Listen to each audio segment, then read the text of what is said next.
नमस्कार विद्यार्थी मित्र मैत्रिणींनो, कसे आहात? मजेत आहात ना? ज्ञानेश्वर विद्या मंदिर या शैक्षणिक संकुलामध्ये तुम्हा सर्वांचं स्वागत आहे.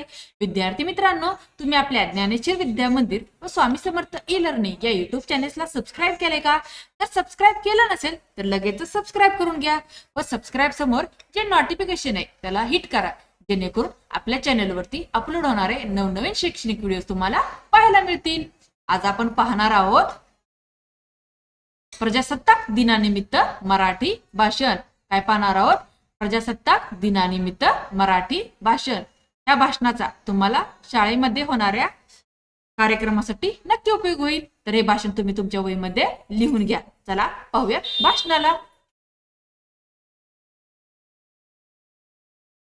आदरणीय प्रमुख पाहुणे, मान्यवर व्यासपीठावरील उपस्थित, माझ्या प्रिय शिक्षक वृंदांनो आणि माझ्या सर्व प्रिय भगिनींनो व बंधूंनो, आज आपण येथे सर्व भारताच्या इतिहासातील एक अत्यंत गौरवशाली आणि अभिमानाचा दिवस साजरा करण्यासाठी एकत्र आलो आहोत. 26 जानेवारी भारताचा प्रजासत्ताक दिन. सर्वप्रथम या पवित्र दिवशी उपस्थित सर्वांना माझा मनपूर्वक नमस्कार आणि प्रजासत्ताक दिनाच्या हार्दिक शुभेच्छा. मित्रांनो, 26 जानेवारी 1950 हा दिवस भारताच्या इतिहासातील सुवर्णाक्षरांनी लिहिला गेलेला दिवस आहे. याच दिवशी भारताने स्वतःचे संविधान स्वीकारले आणि भारत एक संपूर्ण सार्वभौम, समाजवादी, धर्मनिरपेक्ष, लोकशाही प्रजासत्ताक राष्ट्र म्हणून जगासमोर उभा राहिला. हा दिवस केवळ सण नसून आपल्या लोकशाही मूल्यांचा, हक्कांचा आणि कर्तव्यांचा उत्सव आहे. आपण सर्वजण जाणतो की भारताला स्वातंत्र्य सहज मिळाले नाही. स्वातंत्र्याच्या या अमूल्य देणगीसाठी असंख्य स्वातंत्र्य सैनिकांनी आपल्या प्राणांची आहुती दिली. महात्मा गांधीजींचे अहिंसक आंदोलन, लोकमान्य टिळकांचे राष्ट्रप्रेम, भगतसिंग, राजगुरू सुखदेव यांचे बलिदान, डॉक्टर बाबासाहेब आंबेडकरांचे दूरदृष्टीपूर्ण नेतृत्व, या सर्वांच्या त्यागामुळे आज आपण स्वतंत्र भारतात मोकळा श्वास घेऊ शकतो.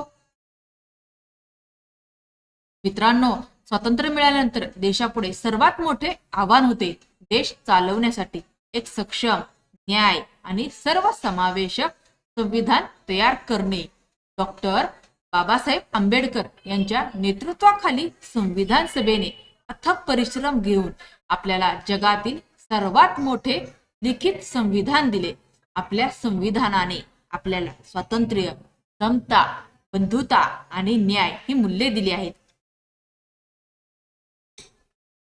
आज 2026 साली उभा असलेला भारत हा बदलाचा, प्रगतीचा आणि नव्या आशेचा भारत आहे. विज्ञान, तंत्रज्ञान, अंतराळ संशोधन, शिक्षण, आरोग्य, क्रीडा, कृषी आणि संरक्षण या प्रत्येक क्षेत्रात भारताने जगभरात आपली ओळख निर्माण केली आहे. Chandrayaan, Mangalyaan, digital India, startup India यांसारख्या उपक्रमांनी भारताला नव्या उंचीवर नेले आहे. मित्रांनो, भारत हा विविधतेत एकता असलेला देश आहे. वेगवेगळ्या भाषा, धर्म, संस्कृती, परंपरा असूनही आपण सर्व एक भारतीय आहोत. हीच आपल्या देशाची खरी ताकद आहे. आपले संविधान सर्व नागरिकांना समान अधिकार देते आणि कोणत्याही प्रकारच्या भेदभावाला थारा देत नाही. हीच आपली लोकशाहीची खरी ओळख आहे.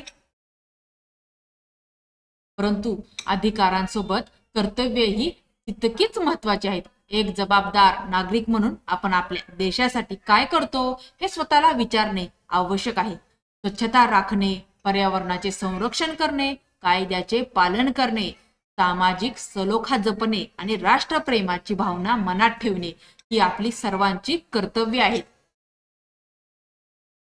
प्रिय विद्यार्थ्यांनो, आजचा भारत तुमच्याकडे आशेने पाहतो आहे. उद्याचा भारत तुमच्या हातात आहे. शिक्षण, मेहनत, प्रामाणिकपणा आणि सकारात्मक विचार यांच्या जोरावर तुम्ही देशाचे भविष्य घडवणार आहात. मोबाईल, इंटरनेट आणि तंत्रज्ञानाचा योग्य वापर करून ज्ञानसंपन्न आणि जबाबदार नागरिक बना. केवळ यशस्वीच नाही तर संवेदनशील आणि नैतिकदृष्ट्या सक्षम नागरिक होणे हेच खरे ध्येय असले पाहिजे. मित्रांनो, आजच्या काळात देशासमोर अनेक आव्हाने आहेत. दारिद्र्य, बेरोजगारी, प्रदूषण, सामाजिक विषमता ही आव्हाने सरकार एकट्याने दूर करू शकत नाही. त्यासाठी प्रत्येक नागरिकाचे योगदान आवश्यक आहे. मी काय करू शकतो हा प्रश्न जर प्रत्येकाने स्वतःला विचारला तर भारत नक्कीच अधिक सक्षम आणि समृद्ध बनेल. आजच्या या पवित्र दिवशी आपण सर्वजण एक संकल्प करूया. देशाच्या एकतेसाठी काम करू, संविधानाचा सन्मान करू, सत्य, अहिंसा आणि न्यायाच्या मार्गावर चालू आणि भारताला जगातील सर्वोत्तम राष्ट्र बनवण्यासाठी आपले योगदान देऊ. शेवटी आपल्या भाषणाचा समारोप करताना मी एवढेच म्हणेन, भारत माझा देश आहे आणि मला त्याचा अभिमान आहे. आपण सर्वजण मिळून या प्रजासत्ताकाला अधिक मजबूत, अधिक न्याय आणि अधिक समृद्ध बनवूया. जय हिंद, जय भारत, वंदे मातरम. अशा प्रकारे आपला प्रजासत्ताक विषयीचं भाषण संपलेलं आहे. तुम्हाला आजचं हे भाषण आवडलं का? आजचं भाषण जर आवडलं असेल तर भाषणाला जास्तीत जास्त शेअर करा. चॅनेलवर नसेल चॅनेलला सबस्क्राईब करा. धन्यवाद.